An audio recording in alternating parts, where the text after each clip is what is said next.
It's not often that I'm asked to kill somebody.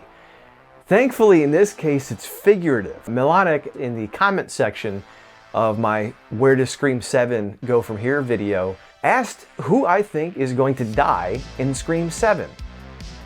That and more, next.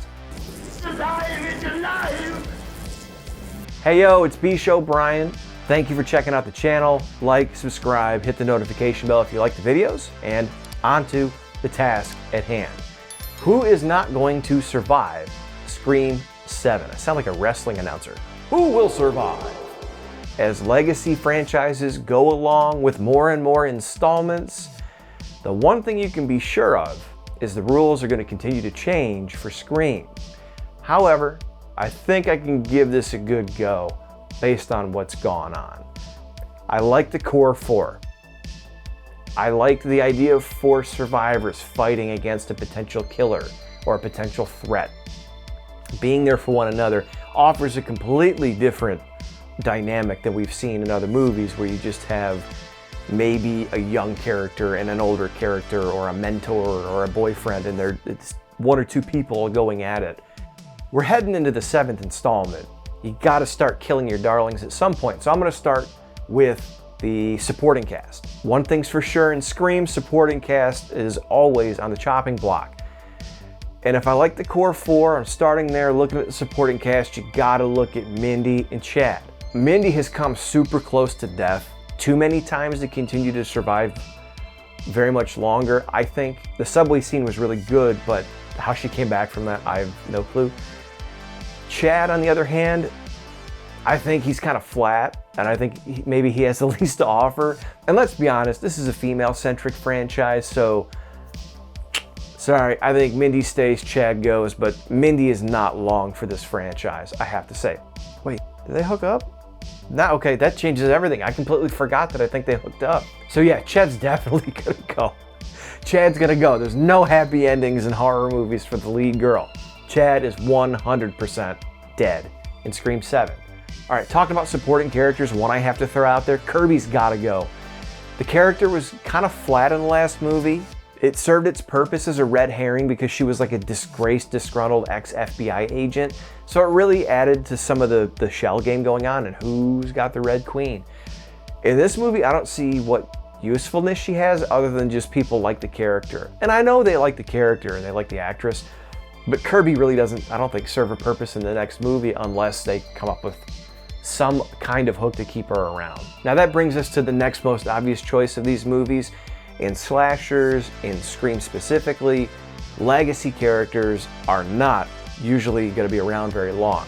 In fact, this one is lucky to have survived the last movie and the movie before that, and I'd say Gail is going to go. Gail's going to have to bite the big one. If they bring Neve Campbell back for Sydney, with all the contract drama of the last movie and her talking about her asking price being high, and she's been the center, the cornerstone of this franchise and carried it for a while up until Scream VI, I don't see them bringing her back and giving her what she wants monetarily just to kill her off. I think it's going to have to be a long-term thing. Similar to how they brought back Laurie Strode for the new Halloween film starting with Halloween 2018, they weren't just going to kill her off, they were going to make sure she was a big part of that. So, Gail's got to go. And to redeem this character or to give her a good send-off, I see her going out as like a martyr of sorts or in a blaze of glory. A little bit more dignified than Dewey, but I think at this point they don't need Gail Weathers, and I think they could do something really special with her, but also let the new cast take over for a while, even if Neve Campbell doesn't come back. So we've tackled supporting characters, we've tackled legacy characters. Now on to the main event. We've got the Carpenter Sisters, Sam and Tara. Now this is a pick'em. I think this is a toss-up. Sam is the more badass but troubled.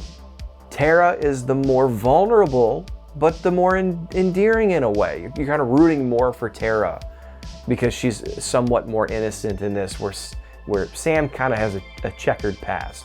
So you could argue that after all this fighting, Sarah can finally let go Sam can finally let go of what's bothering her and be freed of this burden and let Tara go on to try to live a somewhat normal life. That seems like it's sort of obvious. However, Jenna Ortega seems destined for bigger things as a big star in Hollywood. So, as we know with these types of movies, the bigger star tends to leave the franchise at times and leave everybody else holding the bag and to hold it down. I don't know if Sam is a solid enough character or the actress is a solid enough performer. Nothing against her, I think she's fine.